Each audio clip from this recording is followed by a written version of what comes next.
రాష్ట్ర వ్యాప్తంగా ఉన్న బీఆర్ఎస్ పార్టీ దిమ్మలను కూలగొట్టాలని సీఎం పిలుపునివ్వడంపై తీవ్ర ఆందోళన కలిగిస్తోందని ఎమ్మెల్సీ దాసోజు శ్రవణ్ అన్నారు.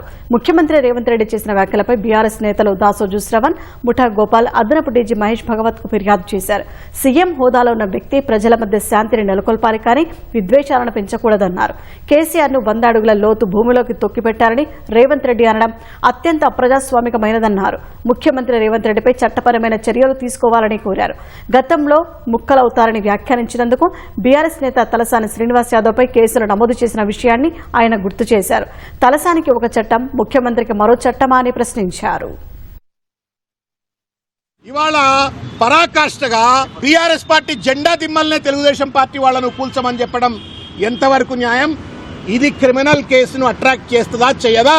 డీజీపీ శివధర్ రెడ్డి గారు కానీ, పోలీస్ కమిషనర్ గారు కానీ, లేకపోతే తెలంగాణ పోలీసులు కానీ దయచేసి కాన్స్టిట్యూషనల్ కాన్షియన్స్ తో ఆలోచించండి అని చెప్పి నేను కోరుతా ఉన్నాను. ఏ చట్టం అయితే అమలు చేస్తూ మీ ధర్మాన్ని పాటించి తలసాని శ్రీనివాస్ యాదవ్ గారికి కేసు పెడతారో కేవలం ముక్కలు అవుతారు అన్నందుకు.